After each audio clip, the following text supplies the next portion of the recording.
buhay na wagas.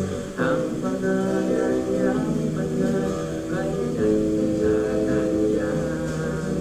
Umayan ang pagkakataon at huling laban. Lahat at nung ang araw mo'y lumipas na, magagawa kaya siya'y paglingkuran. Kailan ba kaya maglilingkod sa Diyos? Kailan ba ay ibigay ang buhay ko'y wakas? Sa kanya nabigay sa'yo ng buhay na wagas.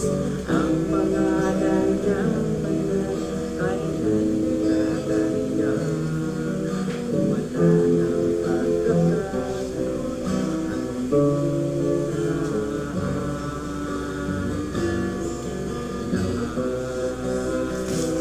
at kung ang araw mo'y lumipas na,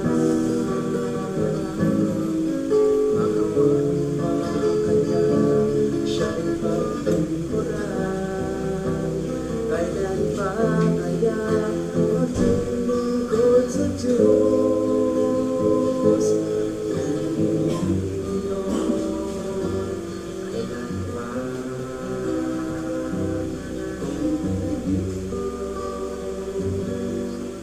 Kailan ba?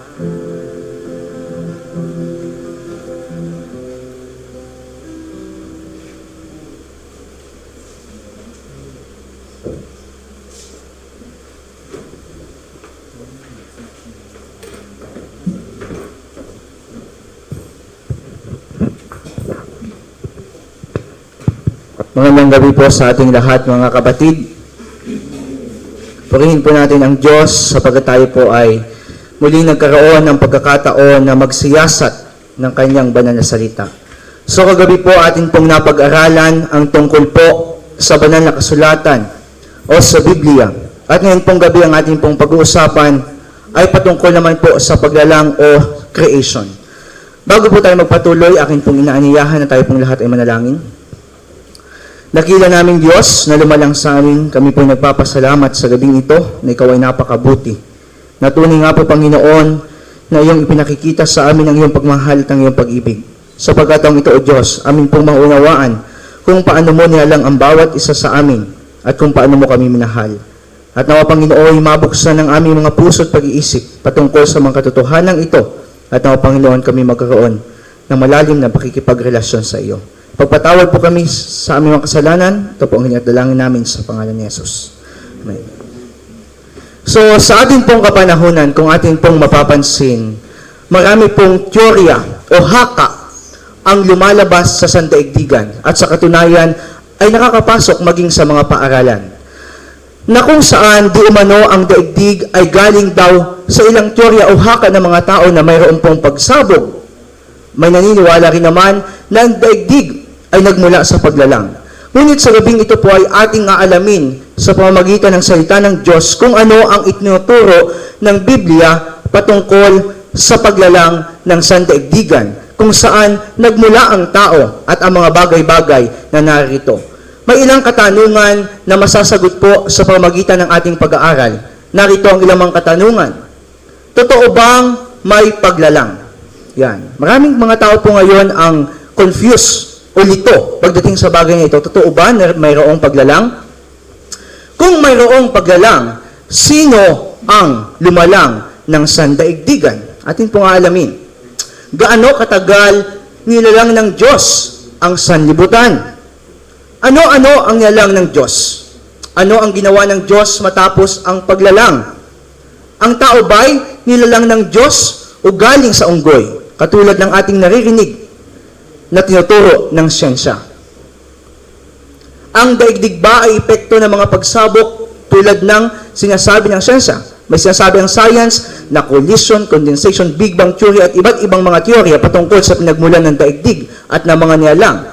Sa paanong paraan nilalang ang daigdig? So atin pong alamin, Panginoon, sa ano bang paraan mo nilalang ang daigdig? Ito ang kanyang sagot sa Aklat ng Awit, Kapitulo 33, versikulo 6 at 9. Sabi ng Biblia, sa pamamagitan ng salita ng Panginoon ay nayari ang mga langit, at lahat ng natatanaw roon ay sa pamamagitan ng hinga ng kanyang bibig. Sapagkat siya'y nagsalita at nangyari, siya'y nagutos at tumayong matatag. Sabi po ng banal na kasulatan, ang daigdig na ito o lahat ng bagay na narito sa mundong ito, sabi po ng Biblia, ang lahat na natatanaw roon ay sa pamamagitan ng hinga ng kanyang bibig, sapagkat siya'y nagsalita. So, hindi po totoo yung tinuturo na ating narinig, na matagal nating natutunan noong unang panahon, na ang mundo raw ay galing sa pagsabog, nung sumabog daw, nagkaroon ng maliit na bakterya, at yung bakterya daw ay naging isda, hanggang nagkaroon ng tao. Ang sabi po ng Biblia, ang daigdig o ang lahat ng bagay narito, sabi, sapagkat siya'y nagsalita at nangyari. Mamaya po ating malaman kung paano nagsalita ang Diyos. Siya'y nagutos at tumayong matatag. Paano ba pinasimula ng Diyos ang paglalang? Narito po ang tala ng banal na kasulatan sa aklat ng Genesis, Kapitulo 1, versikulo 1. Nang pasimula ay nilikha ng Diyos ang langit at ang lupa. Sino raw po ang lumalang ng daigdig? Ang Diyos. Sabi sa Galatia 3:20 at Hebreo 1:2, kundi si Kristo, na sa pamamagitan naman niya ay ginawa ang sanlibutan. So, kung mayroong nilalang, mayroon pong manlalalang. At sabi po ng banal na kasulatan ay si Kristo, na sa pamamagitan naman niya ay ginawa ang sanlibutan.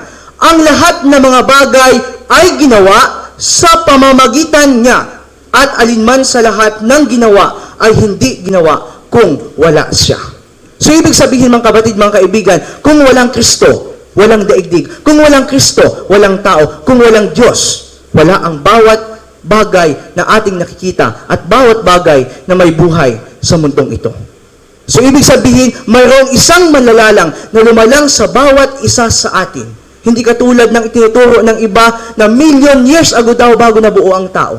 Kundi sinasabi ng banal na kasulatan na mayroong isa na lumalang sa akin at sa inyo at sa bawat bagay na narito, at yon ay ang ating Panginoong Hesukristo. Sabi po sa aklat ng Genesis, chapter 1, verse 3, patuloy po. Ganito ang sabi ng Biblia, at sinabi ng Diyos, magkaroon ng liwanag, at nagkaroon ng liwanag. At nakita ng Diyos na ang liwanag ay mabuti. At inihiwalay ng Diyos ang liwanag sa kadiliman. At tinawag ng Diyos na liwanag ang araw. At tinawag niya ang kadiliman na gabi. At nagkahapon at nagkaumaga ang unang araw. So sabi po ng Biblia, noong unang araw po ay sabi ng Diyos magkaroon ng liwanag, at nagkaroon. At hiniwalay ng unang araw ng Panginoon ang liwanag sa dilim. Yun po ang nangyari ng first day of creation o nung unang araw ng paglalang. Ikalawa, at sinabi ng Diyos magkaroon ng kalawakan sa gitna ng tubig, at mahiwalay ang tubig sa kapwa tubig. At ginawa ng Diyos ang kalawakan, at inihiwalay ang tubig na nasa ilalim ng kalawakan sa tubig na nasa itaas ng kalawakan, at nagkagayon. So noong po unang panahon, may division ang tubig. Meron pong tubig na bumabalot sa daigdig, na kung saan ito po ay nahulog sa daigdig na ito nung nagkaroon ng gunaw sa panahon ni Noe. At meron ding tubig sa ibaba. At tinawag ng Diyos ang kalawakan na langit, at nagkahapon at nagkaumaga ang ikalawang araw. So noong ikalawang araw po, nagkaroon ng separation o pagkabahagi ang tubig sa kapwa tubig. Noong third day, at sinabi ng Diyos, mapisan ang tubig na nasa silong ng langit sa isang dako, at lumitaw ang katuyuan, at nagkagayon. At tinawag ng Diyos ang katuyuan na lupa, at ang kapisanan ng mga tubig ay tinawag niya mga dagat, at nakita ng Diyos na mabuti. At sinabi ng Diyos, sibulan ang lupa ng damo, pananim na nagkakabinhi, at punong kahoy na namumunga ayon sa kanyang pagkakahoy. At ang lupa ay sinibulan ng damo, pananim na nagkakabinhi, punong kahoy na namumunga, at nagkahapon at nagkaumaga ang ikatlong araw. Noong ikatlong araw po ng paglalang, ang ginawa po ng Diyos, inihiwalay ang tubig sa katuyuan. At ang katuyuan ay tinawag ng lupa. At ang tubig ay tinawag ng mga dagat at mga ilog. At the same time, noong ikatlong araw, sinabi rin ng Biblia na nilalang ng Diyos ang mga halaman, punong kahoy na nagkakabunga at halamang nagkakabinhi. Yun po ang nangyari. At sinabi ng Diyos, magkaroon ng tanglaw sa kalawakan ng langit upang maghiwalay ng araw sa gabi at maging pinakatanda at pinakabahagi ng panahon ng mga araw at mga taon. At maging pinakatanglaw sa kalawakan ng langit upang tumanglaw sa ibabaw ng lupa at nagkagayon. At nilikha ng Diyos ang dalawang malaking tanglaw. Ang malaking tanglaw ay upang magpuno sa araw, at ang maliit na tanglaw ay upang magpuno sa gabi. Nilikha rin niya ang mga bituin. So, noong ikaapat na araw po, ang ginawa ng Diyos ay nilikha niya ang isang bagay na tatanglaw sa araw. At yun po tinatawag nating sun o araw. At yung isa po ay yung buwan, na tatanglaw naman ito sa gabi. Gayon rin nilikha ng Diyos ang mga bituin. Ito po yung nangyari ng fourth day. At mga inilagay ng Diyos sa kalawakan ng langit upang tumanglaw sa ibabaw ng lupa. Yun po ang nangyari ng fourth day. Next. Pinagmulan ng tao. Pakibalik. Kung atin po mapapansin, nung fifth day, ito po ang nilalang ng Diyos.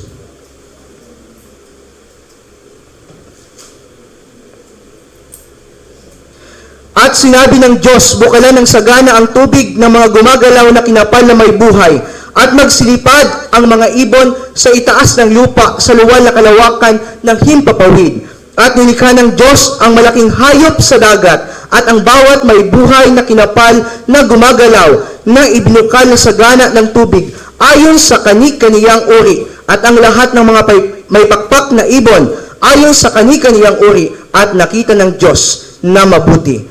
At mga binasbasan ng Diyos na sinabi, kayo'y magpalanakin at magpakarami, at inyong punuin ang tubig sa mga dagat, at magpakarami ang mga ibon sa lupa, at nagkahapon at nagkaumaga ang ikalimang araw. Nung fifth day po, nilalang po ng Diyos ang mga isda sa tubig at ang mga ibon sa himpapawid. So yung ating po nakikita mga isda, iba't ibang klase sa ating kapanahunan, at ang mga ibon na nagsisilipad sa luwal o sa kalawakan ng langit, ito po ay nilalang ng Diyos noong ikalimang araw. At atin pong alamin kung saan nagmula ang tao.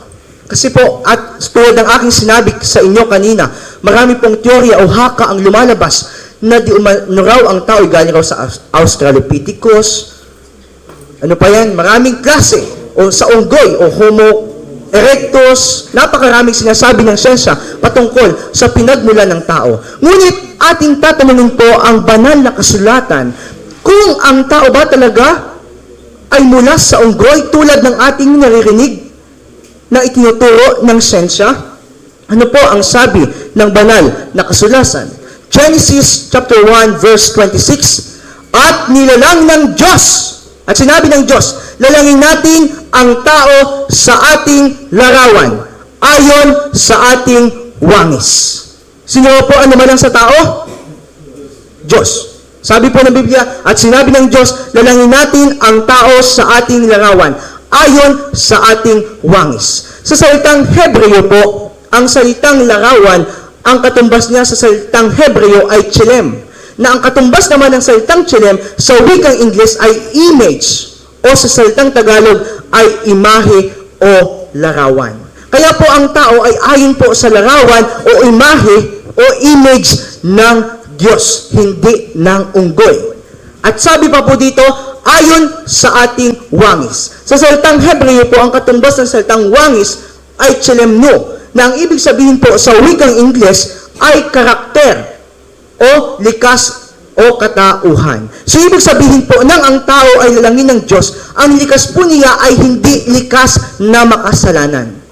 Kundi ano po ang kanyang likas? Siya po ay likas na sakdal o perpekto ang kanyang likas. Walang bahid ng pagkakasala o ng kalikuan. O perfect ang tao nung nalang ng ating Panginoon. At bukod po dito, sinabi ng Genesis chapter 2 verse 7 and Genesis chapter 1 verse 27 ay ganito, at nilalang ng Diyos ang tao sa alabok ng lupa at hiningahan ang kanyang mga butas ng ilong ng hininga ng buhay. At ang tao ay naging kaluluwang may buhay. Sino po dito sa inyo ang takot sa kaluluwa? Wala, mabuti naman. Kasi yung iba po, takot sa kaluluwa. Kapag ito pong katawang ito ay walang hininga, ang tawag po dito ay kaluluwang patay. Kapag ito po ay may hininga, ang tawag po dito ay kaluluwang may buhay. Kaya po yung mga katabi nyo ay mga kaluluwa yan. Kaya huwag po kayong matatakot sa kaluluwa. Kasi ako po, kaluluwang buhay, kapag ako'y namatay, ang tawag sa akin ay kaluluwang patay. At nila ng Diyos ang tao ayon sa kanyang sariling larawan. Ayon sa larawan ng Diyos siya nilalang. Nilalang niya sila na lalaki at babae. May gusto po akong ipunto, mga kapatid, na tinuturo ng ating Panginoon. Ganito po sabi, at nilalang ng Diyos ang tao sa alabok ng lupa. Kung atin po mapapansin, sa lahat ng nilalang ng Panginoon, tao po ang pinaka-espesyal. Bakit? Nang nais ng Panginoon magkaroon ng mga bituin ang sinabi niya. At sinabi niya ng Diyos, magkaroon ng mga bituin. Nang gusto ng Diyos magkaroon ng mga isda, sinabi ng Diyos, magkaroon ng mga isda. Bakit hindi niya kaya sinabing magkaroon ng tao? Tayo pong mga tao, mga kaibigan, mga kapatid, ang pinakamahalaga sa lahat ng nilalang ng Diyos. Sapagkat tayo lamang po, sa lahat ng nilang sandaigdigang ito, ang nilang ng Panginoon sa alabok ng lupa. At kanya pong inanyuan at sinabi ng Biblia, hiningahan ng kanyang mga butas ng ilong. Biruin yun, ganon, kahalaga ang bawat isa sa atin sa harapan ng Panginoon. At sabi po ng Biblia, at nilalang ng Diyos ang tao ay sa kanyang sariling larawan. Ayon sa larawan ng Diyos, hindi po ng unggoy. Siya nilalang niya sila na lalaki at babae. Gusto ko pong inote ito. Nung creation po, dalawa lang po ang nilalang ng Panginoon. Ano daw po yun? Lalaki at babae. Dalawa lang po walang tagilid. Patuloy tayo kapatid. At nakita ng Diyos ang kanyang nilalang at narito napakabuti. So wikang English sabi po, it was perfect and very good. Ganun po kaganda ang nilalang ng Diyos. Walang kapintasan. Ganyan po kaganda ang sandaigdigan, ganyan kaganda ang mga hayop, ganyan kaganda ang mga hayop na lang ng Panginoon. It was very good, perfect. Ganun po kaganda ang nilalang ng Panginoon. Tuloy tayo mga kapatid. Dahil Diyos ang lumalang sa tao, nalalaman ng Diyos ang makakabuti sa kanyang nilalang. Binigyan niya ang mga hayop ng mga sariwang halaman upang kanilang kanin. Gayun rin naman ang mga tao. Binigyan ng Panginoon ng tamang pagkain ng kanyang mga nilalang sa Eden. Ganito ang sabi ng aklat ng Genesis, Kapitulo 1, versikulo 29. At sinabi ng Diyos, narito, ibinigay ko sa inyo bawat pananim na nagkakabinhi na nasa ibabaw ng balat ng lupa, at ang bawat punong kahoy na may bunga ng punong kahoy na nagkakabinhi sa inyo'y magiging pagkain. Dahil ang bawat sa po sa atin minamahal ng Diyos nang tayo ay lalangin, sapagkat tayo po ay ayon sa kanyang larawan at ayon sa kanyang wangis. Ay sabi po ng Biblia, binigyan tayo ng Panginoon ng pagkain. Ang tawag po doon sa wikang Ingles ay Edenic diet, upang ang kanyang nilalang ay maging malusog at maging masaya ang pamumuhay sa mundo na kanyang nilikha. At bukod po dito, ang isa pang bagay na ginawa ng Diyos para sa tao ay ito. Ito po ang gawain ng tao, ang tungkulin ng tao. At kinuha ng Panginoong Diyos ang lalaki at inilagay sa halamanan ng Eden upang kanyang alagaan at ingatan. So ibig sabihin po, bilang mga nilalang ng Diyos, meron po tayong tungkulin. At yun po ay alagaan at ingatan ang nilalang ng ating Diyos. At sabi pa, dito sa talatang 28, at magkaroon kayo ng kapangyarihan sa mga isda sa dagat, at sa mga ibon sa himpapawid, at sa bawat hayop na gumagalaw sa ibabaw ng lupa.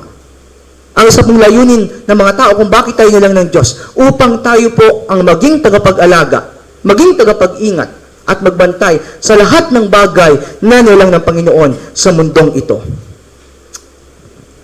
At ngayon, ano ang ginawa ng Diyos matapos ang 6 na araw na paglalang? Anong kanyang ginawa ng ikapito? Anong sabi ng Biblia?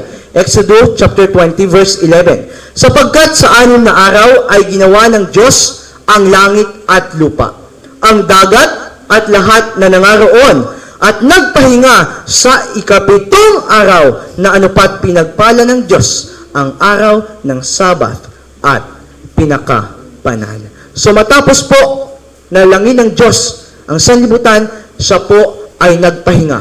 At nayari ang langit at ang lupa, at ang lahat na natatanaw sa mga iyon. At ng ikapitong araw ay nayari ng Diyos ang kanyang gawang ginawa, at nagpahinga ng ikapitong araw sa madlang gawa niyang ginawa. So, at binasbasan ng Diyos ang ikapitong araw at kanyang ipinangilin, sapagkat siyang ipinagpahinga ng Diyos sa madlang kanyang nilikha at ginawa. So, ganun po mga kapatid ang nangyari sa paglalang. 6 na literal na araw na lumalang ang Diyos ng daigdig. Ngunit ng ikapitong araw, siya ay nagpahinga at kanyang itinanging banal ang ikapitong araw at kanya po itong ipinangiling. So nawa po sa mensahe na ating narinig sa gabing ito, magsilbing gabay ito upang tayo po ay magkaroon ng malalim na pakikipagrelasyon sa ating Panginoon. Makita po natin ang ating kahalagahan bilang kanyang nilikha, at makita rin po natin ang kahalagahan at ang ating tungkulin na ingatan at pahalagahan ang mga bagay sa sandaigdigang ito at ang bawat isa sa atin, sa ating pakikitungo sa ating kapwa. Pagpalain po tayo ng Panginoon at naway tayo maging handa sa kanyang ikalawang pagparito.